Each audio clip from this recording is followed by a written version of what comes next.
अस्सलामुअलैकुम, you're watching face to face. मैं हूं मोहम्मद अकबर बाजवा।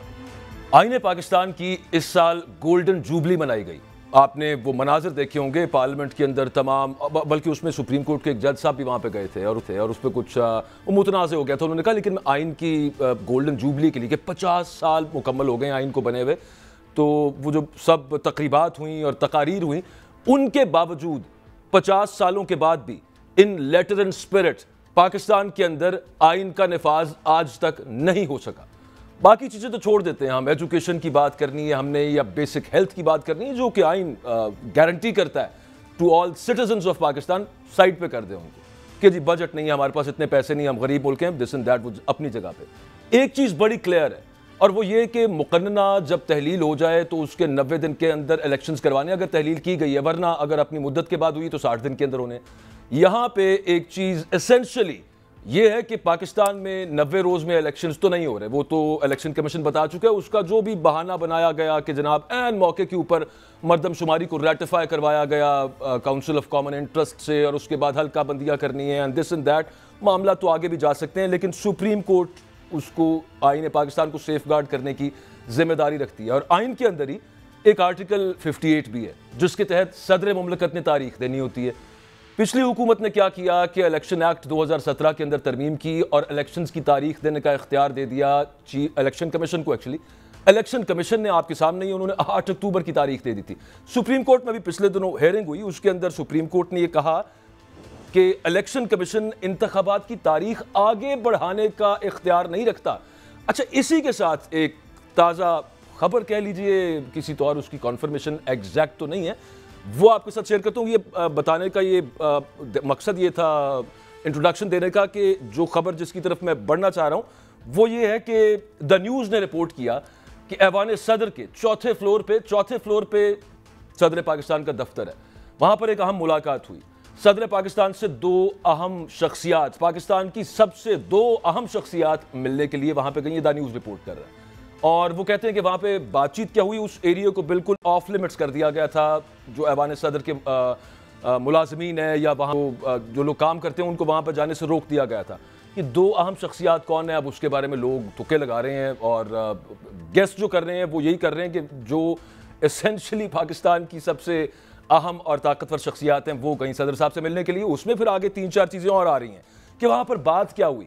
एक ये कहा जा रहा है कि क्या सदर मुमलकत की मुद्दत पूरी हो जाएगी तो उसके बाद वो ओहदा छोड़ देंगे और उनको रिज़ाइन करने के लिए फोर्स तो नहीं किया जा रहा, या चेयरमैन सेनेट उसके बाद कायम मकाम सदर का ओहदा संभालेंगे, या फिर इलेक्शंस की जो तारीख देनी है उसके हवाले से को मामला हो सकता है कि अगर इलेक्शंस की तारीख 72 घंटे के अंदर, ये भी अफवाह चल रही थी कि सदर दे देंगे और चूंकि आइन उन्होंने इख्तियार देते हैं आर्टिकल 58 के तहत, उधर से इलेक्शन कमीशन एक और डेट दे दे तो वो एक embarrassment, once again an embarrassment for Pakistan, ये वाला मामला बन सकता है। तो ये तमाम चीज़ें हैं, इन पर बात करते हैं। हमारे साथ अहमद बिलाल महबूब साहब हमारे साथ मौजूद हैं, साबिक सरबराह पिलडैट, और शाहिद साहब हमारे साथ हैं, सीनियर जर्नलिस्ट इस्लामाबाद से हमारे साथ होंगे।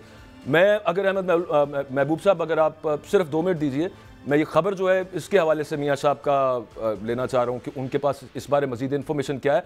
ये मियाँ साहब हर जगह पे चल तो रहा है कि सदर मुमलकत से दो अहम शख्सियात की मुलाकात हुई है, क्या मामला है? ऐवान सदर वाले क्या बताते हैं? चलें नहीं बताते कि कौन आया था कौन गया था, ये भी नहीं पता होगा कि अंदर कौन था, लेकिन ये कन्फर्मेशन तो है दैट समवन केम और वहाँ पे आम लोगों को और आम स्टाफ को ऑफ लिमिट्स कर दिया गया था 4th फ्लोर।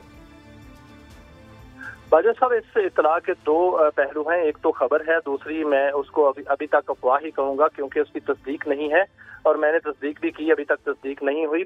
खबर यह है कि ऐवान सदर में एक कानूनी मशावरत जरूर हुई थी और सदर ममलकत ने कानूनी मशावरत की थी जब वजारत कानून ने राय दी कि जो सदर ममलकत हैं वो नए एक्ट के तहत तारीख नहीं दे सकते इंतखाबात की। तो उस पर उन्होंने जब मशावरत की तो उनको ये बताया गया और उनको ये राय दी गई कि सदर ममलकत ही तारीख दे सकते हैं, क्योंकि आर्टिकल जो आइन जो है वो सुपीरियर है, जो एक्ट है वो सुपीरियर नहीं है, और एक्ट जो है वो आइन को ओवरराइड नहीं कर सकता। इसलिए सदर ममलकत के पास इख्तियार है कि वो तारीख दे सकते हैं, या ये भी राय दी गई कि वो सुप्रीम कोर्ट से रजू कर लें और सुप्रीम कोर्ट को लिखें कि वो उनको राय दे कि क्या करना चाहिए। ये दो जो थी वो आरा सदर ममलकत के पास थी, और ये कहा जा रहा था कि सदर ममलकत आइंदा 48 घंटों में कोई ना कोई फैसला जो है वो कर देंगे, या तारीख का ऐलान कर देंगे या सुप्रीम कोर्ट से रजू कर लेंगे। अभी दूसरे पहलू पे आते हैं, जिसको मैं अफवाह अभी तक कहूंगा कि वहां पर जो है वो मुलाकात हुई और उसमें सदर ममलकत को जो है वो यही कहा जाता है कि रिक्वेस्ट की गई, क्योंकि सदर ममलकत जो है वो सुप्रीम कमांडर हैं और रियासत के सरबराह हैं। रियासत के सरबराह जो होता है और सुप्रीम कमांडर जो होता है उसको तो दरखास्त ही की जा सकती है। दरखास्त उनको की गई कि वो तारीख का ऐलान ना करें, क्योंकि सदर ममलकत, दूसरा पहलू इसका ये है, तीसरा कि सदर ममलकत की जो मुद्दत है वो 9 सितंबर को शायद मुकम्मल हो रही है, लेकिन इस वक्त चूंकि जो इंतखाबी स्ट्रक्चर है वो मौजूद नहीं है तो नया सदर जो है वो मुंतखब नहीं हो सकता। तो आइन कहता है कि सदर ममलकत उस वक्त तक रहेंगे जब तक नया सदर नहीं आता। तो एक ही वजह हो सकती है कि वो इस्तीफा दे दें, और वो इस्तीफे की रीजन लिखना पड़ेगी उनको कि वो क्यों इस्तीफा दे रहे हैं। इस्तीफा सदर जो है वो 2-3 वजूहात की बिना पर देते हैं, या उनकी सेहत इजाजत नहीं दे रही होती, या सदर जो है वो खुदा न खास्ता जो है वो कुछ और मामला हो, तो फिर वरना सदर ममलकत जो है वो इस्तीफे की उनको रीजन जो है वो उसको जरूर देना पड़ती है, वरना वो रहते हैं अपने ओहदे पर। तो अगर उनको इस्तीफा देना पड़ेगा या इस्तीफा देंगे तो वो कोई ना कोई रीजन देंगे। तो इस वक्त तक तो इसको एक अफवाही बाजा साहब कहा जा सकता है कि मुलाकात हुई है, लेकिन हमने रीजन के बगैर भी सदर को जाते हुए देखा हुआ है। 90s की दहाई की मैं बात कर रहा था। वैसे हिस्ट्री में बाजा साहब, हिस्ट्री में तो बहुत कुछ हुआ है और ये जाते हुए देखा हुआ है, और रीजन बाद में बाहर आती हैं, लेकिन जब 9 सितंबर आएगी तो उस वक्त पता चलेगा कि क्या सदर ममलकत जो हैं वो आगे कंटिन्यू करते हैं या अभी उन्होंने तारीख देनी है या नहीं देनी। कल मंडे है, कल ये बात सामने आ जाएगी। बिल्कुल ठीक है। अहमद बिलाल महबूब साहब, सबसे पहला क्वेश्चन आपसे ये कि 9 सितंबर को मुद्दत पूरी हो जाएगी सदर साहब की, उसके बाद आप do you agree with what Mian Shahid साहब इज सेइंग? वैसे तो कुछ भी हो सकता है, लेकिन सदर अगर इस्तीफा नहीं देते तो फिर he will continue as the president of Pakistan. जी बहुत शुक्रिया। जी बिल्कुल, मेरे ख्याल में ये बात बेसिकली दुरुस्त है कि सदर ममलकत ही कंटिन्यू करेंगे जब तक कि नए सदर मुंतखब होकर अपना ओहदा संभालने के लिए तैयार नहीं होते। लेकिन सदर ममलकत मेरी मालूमात के हद तक अगर ना कंटिन्यू करना चाहें तो उनके पास इस बात का ऑप्शन मौजूद है, और उन्हें कोई खास अपनी वजूहात भी बयान करने की जरूरत नहीं है। खासतौर पर 9 सितंबर के बाद जब उनकी टर्म पूरी हो जाएगी तो वो कहेंगे कि मैं मजीद कंटिन्यू करना चाहता, नहीं करना चाहता, तो वो मेरा दिल नहीं कर रहा, मैं बस नहीं रहना चाहता, मैं तो मैं नहीं कंटिन्यू करना चाहता, बस तो चले कि टर्म पूरी हो गई। अब वो नए जो एक्टिंग प्रेसिडेंट हैं, चेयरमैन सेनेट, वो संभाल लेंगे। लेकिन ये सदर ममलकत की अपनी सवाबदीद है कि वो ये छोड़ना चाहेंगे या नहीं छोड़ना चाहेंगे। उन्हें ज़ाहिर है मजबूर नहीं किया जा सकता, और आइन तो यही कहता है कि वो कंटिन्यू करेंगे। अच्छा महबूब साहब, जिस मुलाकात का जिक्र हो रहा है, एक्चुअली वो चलें हम उसको FY कहते हैं because there is no confirmation from any side, मतलब ऐवान सदर से भी उसकी कोई कॉन्फर्मेशन नहीं है, लेकिन चूंकि रिपोर्ट किया है मीडिया आउटलेट्स ने, तो वो मुलाकात अगर इलेक्शंस के हवाले से है या इलेक्शंस की तारीख के हवाले से है, जो अभी मियां शाहिद साहब भी बात कर रहे थे, तो वो चीफ इलेक्शन कमिश्नर के साथ तो मुलाकात नहीं है। चीफ इलेक्शन कमिश्नर को सदर ने बुलाया था, उन्होंने तो गवारा नहीं किया कि वो मुल्क के सबसे बड़े आईनी ओहदे पर जो शख्स बैठे उससे वो मिलने भी वहाँ पर जाएँ। हाँ, वो अमेरिकी एम्बेसडर को मिलने चले गए थे, लेकिन ये जो बात है कि इख्तियारात किसके पास हैं इलेक्शन की डेट देने के, आइन तो अभी भी आर्टिकल 58 है that president can give election date, और दूसरी तरफ वजारत कानून जो कह रही है कि भाई आइन को ट्रंप नहीं कर सकता जो एक्ट है, और इलेक्शन कमीशन अपनी जगह पे बजे और फिर बीच में सुप्रीम कोर्ट की भी मामला चल रहे हैं। तो इस पे थोड़ी क्लैरिटी दे दीजिएगा हमें that if president wants to give election date can he still? जी मेरे ख्याल में सदर साहब का इलेक्शन की डेट देने के बारे में जो पोजीशन है वो जरा कमजोर है। अच्छा, वो क्यों कमजोर है? उसकी वजह यह है कि उन्होंने जिस आइन के आर्टिकल के तहत ये क्लेम किया है कि उन्हीं की जिम्मेदारी है डेट देना, वो आर्टिकल 48 है, और उसमें ये लिखा हुआ है कि अगर सदर असेंबली को डिसॉल्व करेंगे तो फिर वो नई असेंबली की इलेक्शन की डेट देंगे। अच्छा, अब इलेक्शन कमीशन ने इसके ऊपर जो पोजीशन ली है वो ये है कि आपने तो ये असेंबली डिसॉल्व नहीं की, ये असेंबली तो आपने वजीर आजम की एडवाइस पर डिसॉल्व की है। इसलिए ये आर्टिकल 48 में जो इस्तेमाल हुआ है कि आपने डिसॉल्व करें तो आप डेट देंगे, ये वो डिसोल्यूशन नहीं है। आपकी डिसोल्यूशन तो उस वक्त होती जब आप आर्टिकल 48(2) के तहत डिसॉल्व करते हैं, जिसमें ये था कि अगर कोई असेंबली के किसी प्राइम मिनिस्टर के खिलाफ वोट ऑफ नो कॉन्फिडेंस हो जाए और नए प्राइम मिनिस्टर का इलेक्शन बार बार कोशिश के बावजूद ना हो रहा हो, तो फिर president in his discretion can dissolve the assembly. तो जब वो डिसॉल्व करेंगे तो वो होगी प्रेसिडेंट की। तो महबूब साहब, पंजाब और केपी के मामलात के अंदर गवर्नर साहिबान असेंबली तहलील की जो समरी थी उस पर दस्तखत नहीं कर रहे थे, फिर वो कहते थे कि दस्तखत नहीं किए तो फिर डेट भी मैंने नहीं देनी। यहाँ पर ये उसूल दूसरा आ गया कि in any case assembly stood dissolved after president signed it. वो सदर ने दस्तखत किए तो उसके बाद हुआ ना।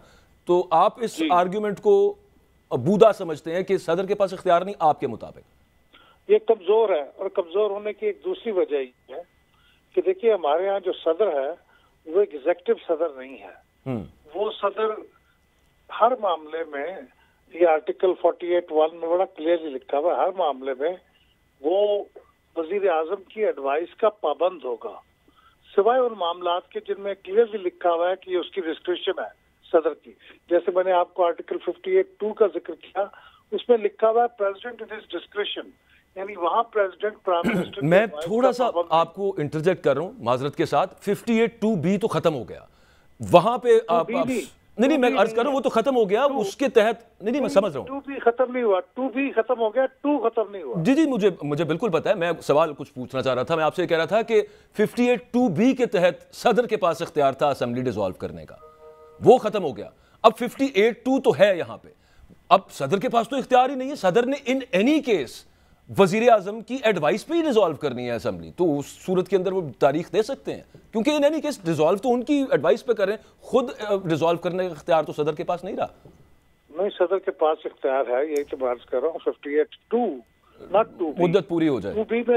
2B में तो ये था कि वो किसी भी रीजन के बगैर डिसॉल्व कर लेते थे।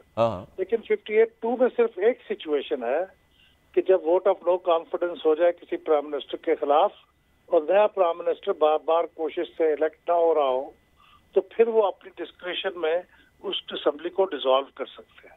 ये अभी भी यही पोजीशन है। अच्छा ठीक है, लेकिन ये जाहिर है कि अभी तो ये पोजीशन नहीं है। अब मैं अर्ज ये कर रहा था कि अगर सदर ममलकत ने डेट देनी है, अगर वो आर्टिकल 48 को भी यूज करें तो वो ये डेट प्राइम मिनिस्टर की एडवाइस पे ही दे सकते हैं। ठीक है। अच्छा बॉस, महबूब साहब, अगर ये बात करें कि इलेक्शन एक्ट में ये तरमीम करने की जरूरत क्या पेश आ गई कि इलेक्शन कमीशन को इख्तियार देना है आपने इलेक्शन की तारीख देने का, जो एक मामला चल रहा था उसमें कोई ऐसी कबाहत तो नहीं थी? यहाँ पे कुछ मेलाफाइडी नहीं महसूस होता कि मतलब जिस तरह से इलेक्शन कमीशन ने पहले 8 अक्टूबर की तारीख दे दी थी, तो इस वजह से कोई नीयत का कुछ मसला यहाँ पे प्रीमा फाशी नजर आता जिसकी वजह से तरमीम की गई, वरना इसकी क्या जरूरत थी? देखिए, नियत का मामला भी हो सकता है, अल्लाह जानता है, लेकिन मामला यह है कि जब पंजाब और खैबर पख्तूनख्वा की असेंबलियां डिसॉल्व हुई तो अच्छा खासा एक कंफ्यूजन पैदा हो गया कि किस पे डेट देनी है, और हमको 2-1 हफ्ते इसी चीज के ऊपर बहस होती रही, और बिलाखिर फिर प्राइम मिनिस्टर साहब ने सदर साहब ने इनिशिएटिव लिया और वो भी फिर बात न बनी। तो उस मेरे ख्याल में क्लैरिटी लाने के लिए ये किया गया, लेकिन असेंबली के पास चूंकि आइन को तब्दील करने का तो इख्तियार नहीं था, तो उन्होंने कहा कि कम से कम कानून के अंदर ये क्लैरिटी दे दें कि अगर कभी आइन के साथ मुतसादम ना भी हो रहा हो ये मामला, तो ये क्लियर हो कि डेट इलेक्शन कमीशन ने देनी है। पहले आर्टिकल 57 के अंदर ये इख्तियार सदर ममलकत को दिया हुआ था। ठीक है। महबूब साहब, ये डेट के हवाले से जो इलेक्शन कमीशन को लिखा सदर ने कि आप आए चीफ इलेक्शन कमिश्नर साहब आके मेरे से मुलाकात करें, उन्होंने इनकार कर दिया मुलाकात करने से। इससे उन्होंने अपनी इज्जत में तो कोई इजाफा नहीं किया। पाकिस्तान का सबसे बड़ा आईनी ओहदा है और आप उसको यकसर इग्नोर कर दें कि मैंने बात ही नहीं करनी आपसे क्योंकि आपका इख्तियार ही नहीं है बिल्कुल। इस मामले को आप किस तरह देखते हैं? गो कि ये बात पुरानी हो चुकी है, लेकिन चूंकि ये अभी ताज़ा जो मुलाकात की अफवाहें गर्दिश में उसकी वजह से इस तनाजुर में मैं आपसे पूछ रहा हूँ। देखिए, एक लिहाज से तो मैं आपसे इत्तफाक करता हूँ कि अगर मुल्क के अंदर आपका हेड ऑफ द स्टेट आपको बुलाए तो आपको उसको डिक्लाइन नहीं करना चाहिए। और आपने जो बात खत में लिख के उनको कही है, ये बात आप उनको मुलाकात में भी कह सकते थे और ये खत आप उनको इन पर्सन भी डिलीवर कर सकते थे कि सर आपने बुलाया, मैं हाजिर हूँ, लेकिन मेरी पोजीशन ये है, और उनको सामने पेश कर देते। और अगर वो इत्तेफाक कर लेते और मामला बगैर पब्लिक किए हुए हल हो जाता तो दोनों के लिए एम्बैरेसिंग ना होता। मेरे ख्याल में सदर ममलकत के लिए भी एम्बैरेसिंग था और चीफ इलेक्शन कमिश्नर के लिए भी एम्बैरेसिंग था कि वो सदर ममलकत से मिलने से इनकार कर रहे हैं। लेकिन इसमें एक दूसरी बात भी है, सदर ममलकत जब वो सदर ममलकत हो जाए तो माजी में खा वो किसी सियासी जमात के कारकुन ही क्यों न रहे हों, वो उनकी पोजीशन तकाजा करती है कि वो अपनी पार्टी के एजेंडे को प्रमोट न करें। ठीक, बिल्कुल ठीक। लेकिन सदर ममलकत ने, आरिफ अलवी साहब ने, अनफॉर्चुनेटली, और आरिफ अलवी साहब ये अकेले नहीं है, माजी में भी जो सदूर मुंतखब होते रहे हैं वो अपने अपनी पार्टियों का एजेंडा ही प्रमोट करते रहे हैं। जब वो अपना सियासी एजेंडा प्रमोट करते हैं तो डर ये होता है कि अगर मैं चीफ इलेक्शन कमिश्नर बन के उनके पास चला जाऊं तो वो कहेंगे अच्छा जी कंसल्टेशन की जो रिक्वायरमेंट है वो तो पूरी हो गई, अब लीजिए ये है इलेक्शन का शेड्यूल। तो उन्होंने इसी ख्याल के पेश नजर से शायद ना गए हों, लेकिन ये बड़ा मुल्क के लिए भी बड़ा एम्बैरेसिंग था कि एक टॉप का ओहदा वो आपको कह रहा है कि आप मुझसे मिलने और आप मिलने रहे और आप अमेरिकी एम्बेसडर को अलबत्ता मिलने चले गए, वो उसकी तो कोई ऐसी खास रिक्वायरमेंट नहीं। मिलने नहीं चले गए, एम्बेसडर तो शायद इनसे मिलने आया, मुझे नहीं मालूम, लेकिन मेरा ख्याल है वो इनसे मिलने आया। जो भी है सर, सदर से मिलने से इनकार कर दिया है। बहरहाल अमेरिकी एम्बेसडर से वो मिल सकते हैं। मियां शाहिद साहब, एक छोटी सी चीज़ है, आपका मुझे इस पर तज्जिया चाहिए। अगर इस्तीफ़ा आ जाता है सदर का, अगर सदर कहते हैं कि मैं काम नहीं कर रहा, तो फिर मेरा ख्याल है कि ये जो अफवाहें हैं इनको तक़वियत मिल जाएगी कि मुलाकात किन दो शख्सियात से हुई और उसके अंदर ये वाली बात कि आप कंटिन्यू ना करें अपनी मुद्दत के बाद, इसकी भी शायद तस्दीक हो जाए। क्या कहेंगे आप मियां साहब? इन अफवाहों की जो है वो तस्दीक हम उस वक्त तक नहीं कह सकते कि तस्दीक होगी, लेकिन इस पर जो है स्ट्रांगली ये जरूर तासर मिलेगा कि शायद मुलाकात में यही जो है वो मामलात उनको कहे गए हैं कि वो इस्तीफा दे दें। और ये अफवाह है, स्ट्रांगली अफवाह है कि ऐसा जो मामला ऐसा है कि उनको रोका गया है कि वो तारीख ना दें। लेकिन जो अभी बात हो रही थी, महबूब साहब भी बात कर रहे थे कि सदर ममलकत को मिलना चाहिए था चीफ इलेक्शन कमीशन को और उनको अमेरिकी सफीर जो है वो उनसे मिले। हालांकि मैं इसमें इजाफा करता जाऊं कि जो वजारत खारजा है उन्होंने मुखालफत की थी और उन्होंने एक राय दी थी चीफ इलेक्शन कमिश्नर को कि वो अमेरिकी सफीर को ना मिले, और इस वक्त अमेरिकी सफीर को उनका मिलना जो है वो मुनासिब नहीं है। वो इसलिए कि इलेक्शन कराना इलेक्शन कमीशन का काम है, ना कि सुफरा को मिलना इलेक्शन कमीशन का काम है, बल्कि मुबस्सरीन जो हैं उनको कायल करें कि वो पाकिस्तान में आकर जो है वो इनका जो इलेक्शन होगा उनका इनकाद जो है वो देखें और उनके अपने मुबस्सरीन जो है वो रिपोर्ट करें, क्योंकि मुबस्सरीन की जानिब से ये आ रहा है कि वो शायद पाकिस्तान नहीं आ रहे। तो ये मुखालफत की गई थी, लेकिन उस मुखालफत के बावजूद जो है वो उनसे जो है वो मुलाकात उन्होंने की और सदर मुमलकत से उन्होंने मुलाकात नहीं की। इसका तासुर भी अच्छा नहीं किया एंड बैड, यस एब्सोल्युटली, तासुर भी बिल्कुल इसका अच्छा नहीं किया। बहुत शुक्रिया, थैंक यू वेरी मच। हमारे साथ मियां शाहिद साहब मौजूद थे, शुएब शाहीन साहब ने भी हमें ज्वाइन किया है, सीनियर लॉ। बहुत शुक्रिया सर, आपने वक्त दिया है। एक Pakistan supreme court, Pakistan bar council, supreme court bar association की जो और जमात इस्लामी की जो दरखास्तें हैं सुप्रीम कोर्ट में कि 90 रोज़ के अंदर इलेक्शन होने चाहिए, उधर से इलेक्शन कमीशन कह रहा है कि इख्तियार अब तारीख देने का हमारे पास है। मरदमशुमारी की एक बात अपनी जगह पे की जा रही है, लेकिन उसके अलावा फरवरी तक हम इलेक्शन करा देंगे, 90 रोज़ में तो इलेक्शन ना हुए, तो इसेंशली आईने पाकिस्तान पर अमल तो ना हुआ। आपको इस पर राय क्या है? देखिए, इसमें तो कोई शक नहीं है कि आइन की पामाली तो पिछले कुछ अरसे से मुस्तकिल बुनियादों पर हो रही है। सिर्फ ये आइन की पामाली नहीं है कि 90 डेज में इलेक्शन नहीं हुए, ये आइन की पामाली कोई कम है कि जिसको चाहो उठा लो, जिसको चाहो गुम कर दो, 8-8 दफ़ा अदालतें जमानतें दें और उसके बाद आपको कि हम फिर उठा रहे हैं। और उसके साथ साथ जो आपने देखा चार दीवारी की जिस तरह पामाली हो रही है और जिस तरह PTI को क्रश करने के लिए हर गलत, जायज़ और नाजायज़ हरबा इस्तेमाल किया जा रहा है, ये सब आपके सामने है। लेकिन उसके साथ जो फ्री एंड फेयर इलेक्शन कराना, जो बुनियादी जिम्मेदारी है इलेक्शन कमीशन ऑफ पाकिस्तान की और केयर टेकर सेटअप की, वो इसके अलावा सब काम कर रहे हैं। अब इलेक्शन कमीशन ऑफ पाकिस्तान का ये कहना कि तारीख देना हमारा अख्तियार है, ये भी गलत है। इसलिए कि नेशनल असम्बली को डिसॉल्व किया था प्रेसिडेंट ऑफ पाकिस्तान ने। आर्टिकल 48 सब आर्टिकल 5 के मुताबिक इलेक्शन की तारीख देना प्रेसिडेंट ऑफ पाकिस्तान का काम है और सूबों में गवर्नर्स का काम है, सिवाय पंजाब के। पंजाब में इलेक्शन कमीशन वो by flux of time dissolve हो गई थी, तो इसलिए वो इलेक्शन कमीशन को पावर दे दी गई है सेक्शन 57 सबसेक्शन 1 प्रेसिडेंट से पावर ले करके। देखें इस वक्त जो जुल्म ये है कि सो कार्ड हमारी सियासी जमातें जो कि पीडीएम की सूरत में थी वो खुद अपने हाथ काट कर गई, हाथ काट कर नहीं, बदनीयती की बुनियाद पर, ताकि इलेक्शन जल्दी ना हो। उनकी कारकर्दगी जो सबके सामने थी ताकि वो लोग भूल जाएं, जिसमें स्पेशली पीडीएम की सारी जमातें इंक्लूडिंग पीपल्स पार्टी, और वो इसको जो प्रेसिडेंट के पास पावर थी वो भी उनको देकर चले गए हैं। इसके ऊपर 1 मार्च को ये फैसला आ चुका है कि जो असम्बली डिसॉल्व करेगा प्रेसिडेंट, तो प्रेसिडेंट तारीख देगा। शुएब साहब, अब अगर गवर्नर डिसॉल्व करेगा वो गवर्नर देंगे, और बाकी जो है वो प्रेसिडेंशियल पावर उनको देंगे। चलें, उस पर दोनों व्यूज़ आ गए हैं। अहमद बिलाल महबूब साहब का व्यू आपके व्यू से थोड़ा सा डिफरेंट है। मैं थोड़ा सा आगे बढ़ता हूँ बात को लेके कि सुप्रीम कोर्ट अगर इसके ऊपर टेकअप कर लेती है दरखास्तें और हुक्म दे भी देती है कि 90 रोज़ के अंदर इलेक्शन कराना, तो जो पहले हुक्म दिया था पंजाब और केपी के अंदर, उस पर कौन सा अमल हो गया था? तो यहाँ पे कैसे अमल हो जाएगा? और इलेक्शन कमीशन तो अब खुद कह रहा है कि भाई ये काम, अच्छा वो इसको आईनी ही कह रहे हैं कि मरदमशुमारी, वो ऐन मौके पे उनको याद आया रेटिफाई करवाना सीसीआई से गवर्नमेंट्स को, और फिर उसके बाद अब जनाब इसके ऊपर हल्का बंदियाँ करनी है। अब हल्का बंदियाँ होंगी, नए मरदमशुमारी ब्लॉक्स, इंतखाबी फरिश्तें, फिर तकाबुली तशखीस के बहाने हदबंदी, ये तो करते करते जितना मर्जी लंबा ले जाए। इलेक्शन 90 फरवरी छोड़ के वो हो सकता है उससे अगले फरवरी चले जाएंगे, क्या पता। पहली खराबी तो पीडीएम की उन जमातों ने की जिन्होंने पूरे 5 महीने ये कहते रहे, अप्रैल से लेकर ऑनवर्ड अगस्त के पहले हफ्ते तक, कि हमने पुरानी मरदमशुमारी पे इलेक्शंस कराने हैं वरना इलेक्शन इल्तवा का शिकार हो जाएंगे जी। दूसरी बात, उन्होंने 4 दिन पहले अपने इक़्तिदार के खात्मे के करीब सीसीआई की मीटिंग करके वहाँ उसको नोटिफाई कर दिया। तीसरी खराबी, इलेक्शन कमीशन ऑफ पाकिस्तान अब कर रहा है, क्योंकि इलेक्शन का इल्तवा किसी सूरत नहीं हो सकता आर्टिकल 224 के तहत। इवन इफ सेंसस का मकसद मरदमशुमारी का ये नहीं होता कि इलेक्शन का इल्तवा कर दिया जाए।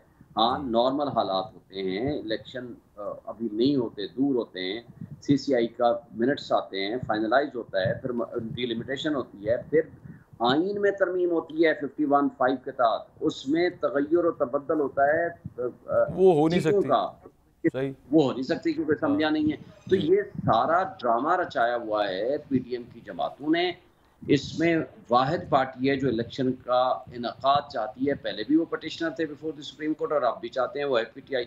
और अब अगर फैसला पिछला इम्प्लीमेंट नहीं हुआ तो ये सुप्रीम कोर्ट का काम है कि अपने फैसलों को इम्प्लीमेंट कराएं, और अगर नहीं करते हैं तो उनके खिलाफ एक्शन लें।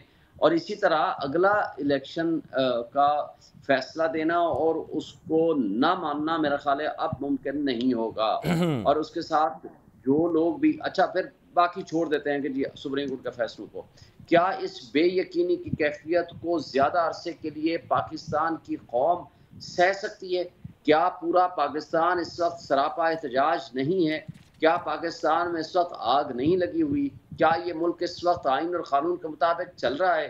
क्या ये इनका जवाब है इस केयर टेकर सेटअप के पास और इलेक्शन कमीशन के पास?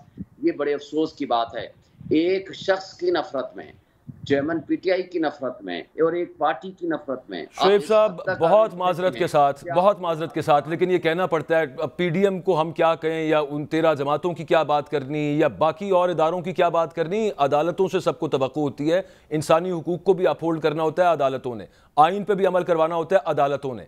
अदालतों को आप कह रहे हैं कि इंप्लीमेंट कराना चाहिए, चले नहीं हुआ, अदालतों ने इंप्लीमेंट नहीं कराया। एक काम जो अदालतें कर सकती थी वो ये कर सकती थी कि उनकी तौहीन तो हुई, उसमें किसी को तो बुलाते, किसी से तो जवाब तलब करते। अदालतों ने ये भी नहीं किया। वो बड़ा शॉर्ट से इस पर कमेंट कर दीजिएगा, मुझे तो जहां पे आके गिला बनता है वो तो ये है। बहुत जबरदस्त और मोस्ट इम्पॉर्टेंट बात की है कि अगर अदालतों ने अपने फैसले एक गरीब आदमी पे इम्प्लीमेंट कराने हैं और ताकतवर तबकों, हलकों और हुकूमतों के खिलाफ नहीं इम्प्लीमेंट कराने, तो फिर मेरा ख्याल है कि इंसाफ के निज़ाम को हम बंद कर दें। इस निज़ाम के इंसाफ की दुकान को फिर बंद कर देना चाहिए। बिल्कुल आपकी बात से मैं इत्तेफाक करता हूँ कि सुप्रीम कोर्ट का उसको नहीं भी इम्प्लीमेंट करा सकते, किसी को तो बुला के सजा देते, कोई एक तो प्रेसिडेंट सेट करते और इस तरह। एब्सोल्युटली। अच्छा, मेरे पास एक्चुअली टाइम कम है, क्लोजिंग रिमार्क्स मैंने अहमद बिलाल महबूब साहब के भी इस पे लेने हैं। क्या महबूब साहब आप इस पे कहेंगे? अदालतों का जो रोल है, ठीक है नहीं इम्प्लीमेंट कर रहा, कोई 100 बहाने तराशे जा रहे हैं जो भी है, लेकिन अदालत के अंदर जो पावर्स, इतनी माइटी पावर्स वेस्टेड हैं कि वो तौहीन में बुला सकते हैं, किसी को पूछ तो सकते हैं, किसी पे ऐड कर सकते हैं, नहीं किया उन्होंने। ब्रीफ कमेंट इस पे कर दीजिएगा। आई थिंक लाइन उनकी ड्रॉप हो गई है। Thank you very much. Ahmad Bilal Mehboob sahab हमारे साथ मौजूद थे, शुएब शाहीन साहब हमारे साथ मौजूद थे। बहरहाल अटमोस्ट रिस्पॉन्सिबिलिटी जो थी वो अदालतों के ऊपर आती है कि अपने फैसलों पर अमल उन्होंने करवाना है, और अमल अगर कोई नहीं करता तो उनके पास बड़ी ताकतवर ये एक इख्तियार मौजूद है कि वो तौहीन अदालत में बुला सकते हैं, और फिर उसके कॉन्सिक्वेंसेस बड़े जालिम होते हैं और बड़े सीरियस होते हैं, सोचते हैं लोग उस पर, लेकिन अदालतों ने ऐसा क्यों नहीं किया। ये सवाल एक ऐसा है कि आप सोचिए, इस पर आप जवाब आपको पता ही हो शायद। ब्रेक लेनी है, ब्रेक के बाद हमारे साथ वज़ीर आज़म आज़ाद कश्मीर होंगे, उनसे कुछ बात करेंगे। आज़ाद कश्मीर में बिजली के बिल अदा ना करने के हवाले से मसाजिद के अंदर ऐलानात हो रहे हैं, इनकी हकीकत कितनी है, क्या वहाँ पे इसको बगावत से तशबीह दी जा सकती है, ये जो मामला चल रहा है, और दीगर इशूज़ हैं। ब्रेक के बाद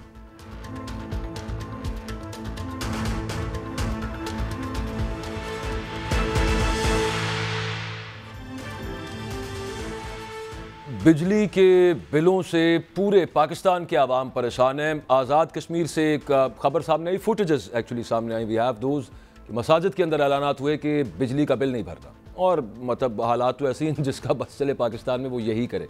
लेकिन बहरहाल एक सियासत की एक रेट होती है। आज पंजाब के अंदर गिरफ्तारियाँ हुई हैं इस वजह से कि सिर्फ एहतजाज किया जा रहा है बिजली के बढ़ते और मतलब बहुत ज़्यादा जो बिल्स आए हैं लोगों को उस पर। हमारे साथ वज़ीर आज़म आज़ाद कश्मीर चौधरी अनवारुल हक साहब मौजूद हैं। Thank you very much sir, आपने वक्त दिया है। ये फरमाइएगा कि कितनी सदाकत है सर इन खबरों में, और इनको तशबीह दी जा रही है, इनको जोड़ा जा रहा है इस चीज़ से कि मतलब दिस इज़ इक्विवेलेंट टू, ये बगावत है रियासत के साथ। ऐसी सूरत हाल तो कतन आज़ाद कश्मीर में नहीं है। यहाँ इंतहाई पुरअमन एहतजाज हुआ है।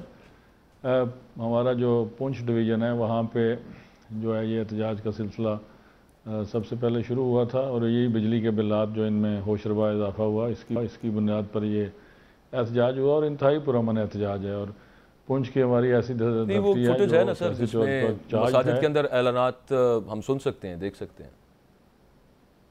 जी मैंने कहा, मैंने पहले भी आपसे अर्ज़ की कि जुज़वी तौर पर जो दूर दराज इलाके हैं वहाँ आज भी कम्युनिकेशन सिस्टम कमज़ोर है, तो वो कोई रियासत के ख़िलाफ़ बगावत के ऐलानात नहीं होंगे। बिजली के बिलों के ऊपर जो है वो एहतजाज का ऐलान है, उसमें कोई स्टेट रेट चैलेंज करने का ऐलान नहीं है, ना देने का ऐलान नहीं है।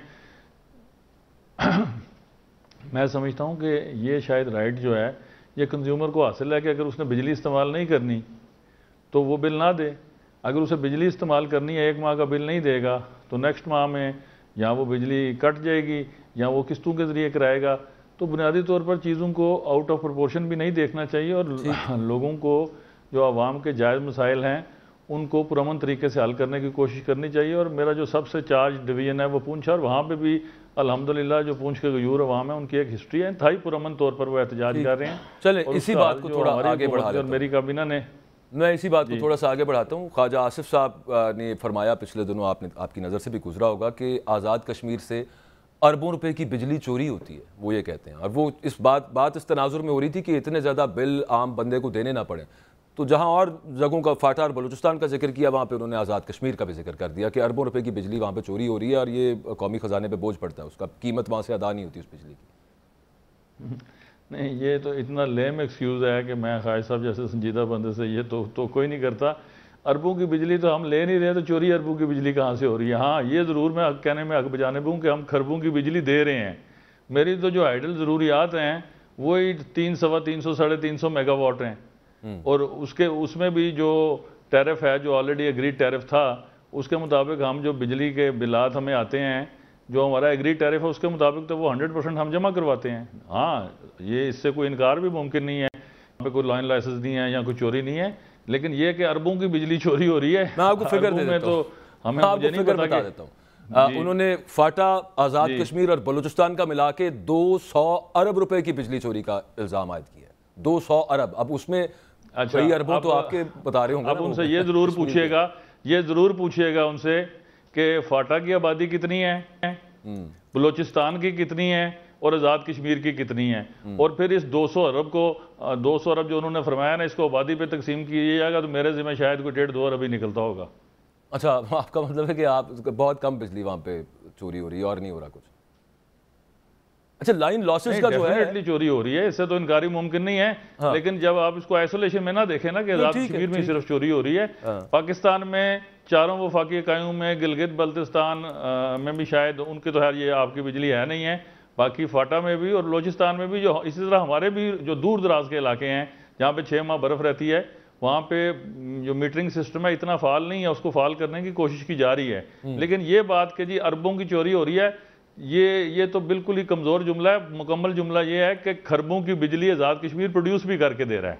ठीक, अच्छा, उस पर रॉयल्टी के ऊपर हम बात कर लेते हैं, आर्टिकल 157, 161 के हवाले से।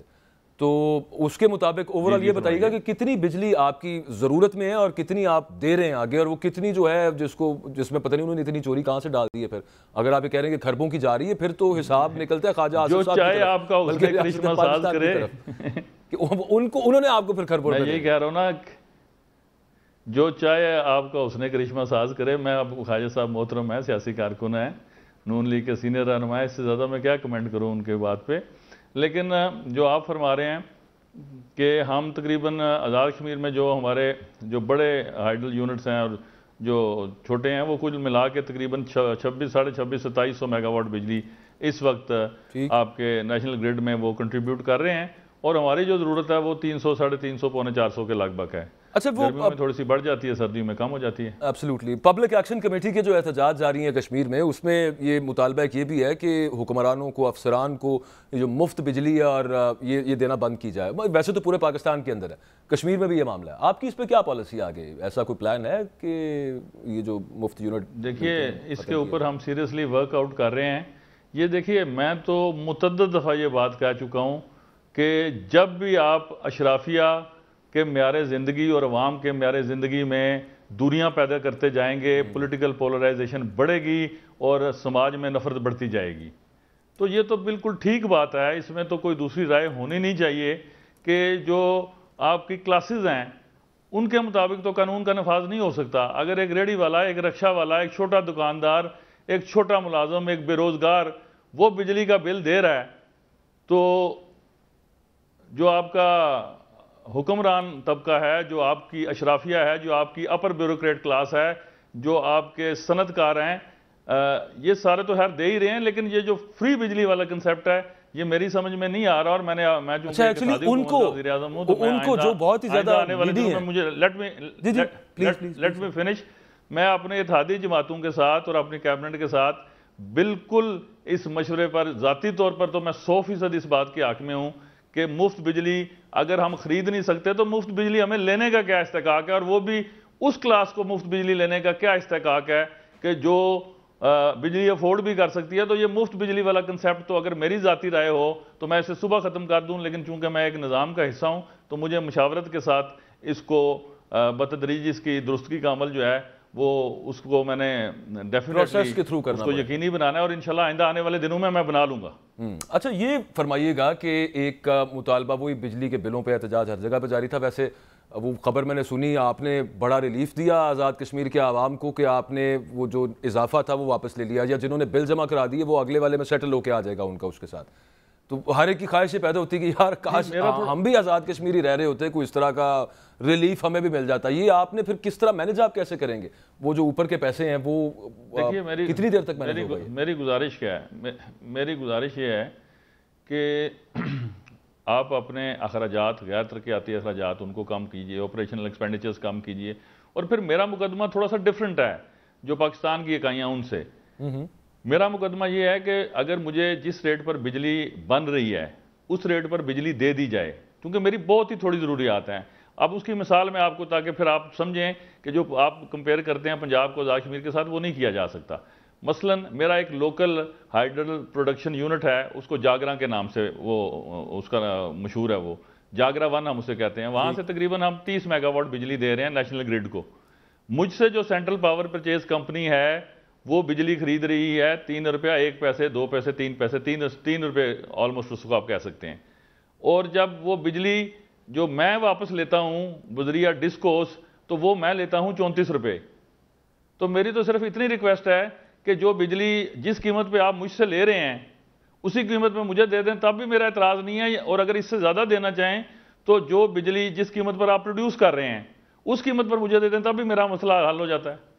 अच्छा, ये हाइडल जो है वो अभी भी पंजाब में या सस्ता तरीन तरीका है बिजली बनाने का, लेकिन अभी पिछले दिनों पावर डिवीजन के कुछ डॉक्यूमेंट्स थे, उनके मुताबिक 8 रुपए का हाइडल यूनिट पड़ रहा है और फिर वो 14 रुपए का मिल रहा है। आपका तो फिर वो ज्यादा, 34 रुपए तो काफी ज्यादा।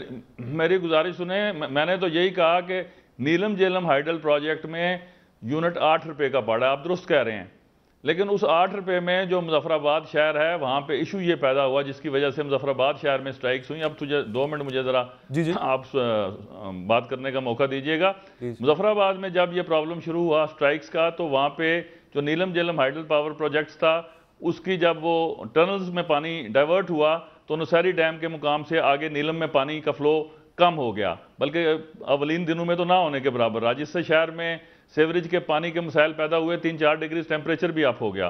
तो वो एक इशू जो था नीलम झेलम का, वो इस वजह से था। अब हमने जो बिजली की कीमत दी है वो आप पंजाब में उसका कोई कंपैरिजन नहीं है, लेकिन हम चूंकि हमारा जो नजरिया है, जो हमारा अकीदा है वो लहाके पाकिस्तान है, तो हम पाकिस्तान की मोहब्बत में आप हमसे जो भी कुर्बानी मांगेंगे हम देंगे, और ये कश्मीरियों का ईमान की हद तक यकीन है कि रोशन पाकिस्तान जो है वही हमारी मंजिल है। तो जब ये आप कंपैरिजन करते हैं ना, तो इसमें फिर ये भूल जाते हैं कि जो मसाइल हैं वहाँ पे लोकली, नीलम झेलम एक ऐसा प्रोजेक्ट है कि जिसका तो अभी ट्राईपार्ट एग्रीमेंट भी साइन नहीं हुआ, लेकिन इसके बावजूद मैंने ये बात कही कि वहाँ पे थोड़ा सा फ्लो हमें पानी का चाहिए ताकि हमारा वो शहर बच सके जो हमारा दारुल हुकूमत है। और दूसरा, अगर 8 रुपये यूनिट ही मिल रहा है तो मुझे 8 रुपये यूनिट पे दे दीजिए, मैं अपने शहरियों को अपने अखराजात कम करके 5 रुपये पे देता हूँ, या मैं अपनी एजुकेशन और हेल्थ सेक्टर पे ज्यादा पैसे खर्च करना चाहता हूँ, इस बिजली को बतौर रेवेन्यू इस्तेमाल करना चाहता हूँ, तो मैं इसको 10 या 12 या 15 रुपए में दे दूंगा। लेकिन डिस्ट्रीब्यूशन कंपनी अगर आपके पास आपने आर्टिकल 157 का हवाला दिया, आपने आर्टिकल 157 और 161 का हवाला दिया, ये दोनों आर्टिकल्स जो हैं पाकिस्तान के आइन के आर्टिकल्स हैं और ये राइट ऑफ यूज को तस्लीम करते हैं। बिल्कुल। तो मैं तो इन आर्टिकल्स की रोशनी में मुतालबा कर रहा हूं, इन आर्टिकल से बाहर तो मेरा मुकदमा ही कोई नहीं है। आपको जो यूनिट मिल रहा है आवाम को वहां पे जो आप दे रहे हैं वो आप बिल्कुल दुरुस्त फरमा रहे हैं, आपकी मर्जी है कि वो आप जैसे भी दे दें, बल्कि अभी पिछले दिनों जो डिस्कोस को प्राइवेट करने की बात मैंने तो ये भी अर्ज की थी मोहतरम, मैंने तो ये भी अर्ज की थी कि आप हमें सिर्फ 2 साल का ग्रेस पीरियड दे दें, और जो आपने हमारे जो फेडरल डिविजिबल पूल के टैक्सेस हैं वो जो आप बिजली की मद में काट रहे हैं हिसाब फहमी किए बगैर, वो अगर आप ना ऐसा करें और वो हमारे पैसे जो हैं फेडरल डिविजिबल पूल में जो हमारे टैक्सेस हैं वो हमें आप दे दें, तो 2 साल बाद शायद मैं इस 350 के मुतालबे से भी दस्तबरदार हो जाऊंगा, मैं खुद बिजली प्रोड्यूस करने लग पड़ूंगा। 100 के करीब तो मैं ऑलरेडी कर रहा हूं, 250 अगर मैं मेगावाट बिजली और प्रोड्यूस कर लूं, जबकि मेरे पास 9000 आइडेंटिफाइड जो है फिजिबिलिटी जो है मेगावाट 9000 मेगावाट बिजली प्रोड्यूस करने के लिए मेरे पास फिजिबिलिटीज मौजूद हैं। तो मेरा मसला बिल्कुल और है, मैं तो सिर्फ ये कह रहा हूं कि मुझे 2-3 साल का आप ग्रेस पीरियड दे दें, तो इतनी देर में मैं अपनी बिजली खुद प्रोड्यूस कर लूंगा। उसके बाद रोशन पाकिस्तान के लिए इससे पहले भी हमारी जान हाजिर, आइंदा भी हाजिर रहेगी, लेकिन मेरे मसाइल जो हैं वो बड़े छोटी सतह के हैं और मेरी किटी बहुत छोटी है, तो उनको हल करने में ना कोई IMF की कैद है और ना ही ये सिर्फ फेडरल गवर्नमेंट की जो है वो थोड़ी सी कह सकते हैं कि वो पिछले जो 5-7 जो हमारी हुकूमतें गई हैं उनमें वो एलिमेंट ऑफ निगलेक्ट था, इससे मैं इनकार नहीं करता कि मुकदमा हम अपना सही पेश नहीं कर सके। तो अभी तो जो मौजूदा फेडरल गवर्नमेंट है, निगरान गवर्नमेंट है, और जो हमारी सेनेट की कमेटी है, इन लोगों ने बड़ी मोहब्बत से पूरे हक दावे से मेरा मुकदमा सुना और मुझे कभी उम्मीद है कि इस सिलसिले में हमें जल्द कोई ब्रेक थ्रू मिल जाएगा। बिल्कुल ठीक है। अच्छा, लास्टली ये कि वही अगेन रॉयल्टी वाला मामला और फिर उसके बाद जो आपने अपने मसाइल बताए, लेकिन कंसिडरिंग कि चूंकि वहां पे बिजली प्रोड्यूस हो रही है, पहला हक उस पर आपका है, इस वक्त यूनिट कितने का मिल रहा है आज़ाद कश्मीर के आवाम को? लास्ट क्वेश्चन मैं सिर्फ ये पूछना चाहता हूँ आपसे। देखिए, जो हमारा एग्रीमेंट है, जब मीरपुर में दूसरी दफ़ा डैम रेज हुआ, तो जब दूसरी दफ़ा डैम रेज हुआ तो 2003 में जो मंगला डैम रेजिंग एग्रीमेंट था उसमें ₹2.59 आपने हमें फी यूनिट देना था, और उस वक्त जो था आपकी प्रोडक्शन कॉस्ट थी तकरीबन ₹1.5। या आज से 20 साल पहले की बात कर रहा हूं मैं। जी ₹2.59। अब जो मंगला डैम में बिजली प्रोड्यूस हो रही है वो ₹3.5 के करीब हो रही है। लेकिन मुझे जो इस्लामाबाद इलेक्ट्रिकल सप्लाई कॉरपोरेशन है और जो बाकी जो आपकी कंपनीज हैं डिस्कोज, ये मुझे ₹34 पर यूनिट बिजली चार्ज करने की ये बिल भेज रहे हैं। तो हमने फेडरल गवर्नमेंट से ये रिक्वेस्ट की कि आज़ाद कश्मीर में हमारा एग्रीमेंट चूंकि वापडा के साथ है, जब आपने ये एग्रीमेंट किए थे तो ना उस वक्त ये डिस्कोस थी और ना सेंट्रल पावर परचेज कंपनी थी।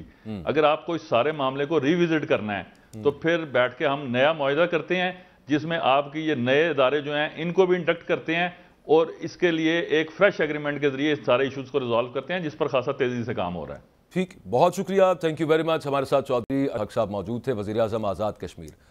कल प्रोग्राम का आगाज़ किया था एक इंतहाई अफसोसनाक खबर कह लीजिए उसको, हरकत कह लीजिए उसको, कि मज़हब को सियासत के अंदर घुसेड़ना और अपने घिनौने मज़मूम अज़ाइम के लिए। आज उससे भी ज़्यादा अफसोसनाक मामला हुआ और आज मुझे प्रोग्राम का इख्तिताम एक अफसोसनाक इस चीज़ से करना पड़ रहा है। मेरे पास वर्ड्स बहुत हैं इसके अलावा, लेकिन मैं अफसोसनाक कहने तक ही महदूद रहूँगा। कल भी बात ये हो रही थी कि यार एक वकील की है तहरीक इंसाफ ने, और उसने पहले जितने भी केसेस किए हों, सलमान रुश्दी का केस उसने किसी दौर में पकड़ा था, उसको इस चीज़ से जोड़ देना कि एक मलून ने एक गुस्ताख रसूल का केस पकड़ने वाले वकील को आपने हायर क्यों कर लिया। वकील का काम होता है ये करना। और कल इसी तनाजुर के अंदर हुआ क्या कि एक सहाफ़ी है, सीनियर सहाफ़ी तारिक मतीन साहब, उन्होंने एक सवाल पूछ लिया। वैसे ही उन्होंने कहा कि इस फजा के अंदर एक सवाल बनता है, वो पूछा जाना चाहिए, सिर्फ ये पॉइंट बताने के लिए, ये देने के लिए कि वकील का काम अपने प्रोफेशन के साथ ऑनेस्ट रहना है और वो किसी को भी रिप्रेजेंट कर सकता है। तो रेमंड डेविस जो था, जो कि पाकिस्तानियों का कातिल था, जो कि कॉन्ट्रैक्ट किलर था, जो कि एक वो ब्लैक वाटर का यहाँ पे कॉन्ट्रैक्ट किलर बैठा हुआ था और वो इम्प्यूनिटी के साथ यहाँ से फिर निकाला गया। गो कि अदालतों के थ्रू उसकी किताब पढ़ के बहुत कुछ पता चल जाता है। उसका केस कौन लड़ रहा था? उसका केस जनाब जाहिद बुखारी साहब लड़ रहे थे। अच्छा, वो अज़मा बुखारी साहिबा जो कि पाकिस्तान मुस्लिम लीग नवाज़ की रहनुमा है, उनके वालिद साहब मरहूम अल्लाह ताला उन्हें गरीक़ रहमत करे, लेकिन वो उनका राइट था कि वो केस लड़ें, लेकिन सिर्फ just to make this point कि उनका राइट है, इसी तरह से तहरीक इंसाफ का राइट है कि वो जेफरी रॉबर्टसन को हायर कर सकते हैं अगर इसी तरह से बात करनी है। उस पर बड़ा ही अफसोसनाक जो रिएक्शन दिया अज़मा जाहिद बुखारी साहिबा ने, वो उन्होंने ये दिया कि सवाल तो ये भी उठता है कि वकील होना ज़्यादा शर्मनाक है या जायदाद की वजह से अपने भाई को मरवा देना। अस्तगफिरुल्लाह। और ये भी सवाल उठता है या नहीं उठता। मैं सिर्फ यहाँ पर इतनी सी बात करना चाहूँगा, अज़मा बुखारी साहब से हमने रब्ता किया, उन्होंने अपना मौक़िफ़ देने पे इस पे इनकार कर दिया। उन्होंने अभी तक एज वी स्पीक, क्यों प्रोड्यूसर मैं ठीक कह रहा हूँ ना, अभी तक उन्होंने अभी तक ये नहीं कहा कि मैं दे देती हूँ मौक़िफ़। हमने तो उनको पूरा मनाने की कोशिश की। अतर मतीन शहीद हुए थे, सीसीटीवी फुटेज उसकी मौजूद है और उसके अंदर देखा जा सकता है वो अपनी बच्चियों को स्कूल छोड़ के आ रहे थे, 2 छोटी बच्चियों को। वापसी पे आते हुए उन्होंने डकैती देखी और उन डकैतों को मारने के लिए, जो एक्चुअली पुलिस का काम था, उनके अंदर जाके गाड़ी उन्होंने डकैतों को नैब करने के लिए मारी कि शायद यहाँ पे इन डकैतों को मैं, और ये एक शहरी का काम नहीं, ये पुलिस का काम है, रिपीट अगेन। और उन डाकुओं ने फायरिंग करके अतर मतीन को शहीद कर दिया। उनकी 2 छोटी बच्चियां हैं। तारिक मतीन साहब को हम सब जानते हैं। इस तरह का इल्ज़ाम लगाना उज़्र गुनाह, बदतरस गुनाह। और पुलिस ने फिर डाकू मारे क्यों थे बाद में? अज़मा बुखारी साहिबा को ये सब कुछ पता है। बात सिर्फ इतनी सी है कि जवाब उनसे बन नहीं पाया, ज़ातियात पे आ गए। कल मजहब पे थे पाकिस्तान मुस्लिम लीग नवाज के कुछ लीडर्स, और आज ज़ातियात पे उतर आए। जाते जाते इतनी सी गुजारिश है, प्रोग्राम में आपको आपका मौक़िफ़ लेना था, आपने नहीं दिया, लेकिन इतनी गुजारिश है कि ये ट्वीट जो आपने की है ना, this is an utterly bad taste, इसको काइंडली डिलीट कर दीजिए और माफ़ी इसके ऊपर कम अज़ कम मांगनी बनती है। और अल्लाह ताला सोगवारान को सब्र जमील अता करे अतर मतीन साहब के। प्रोग्राम का वक्त ख़त्म, आपसे इंशाल्लाह अगली मुलाकात होती है। अल्लाह हाफ़िज़।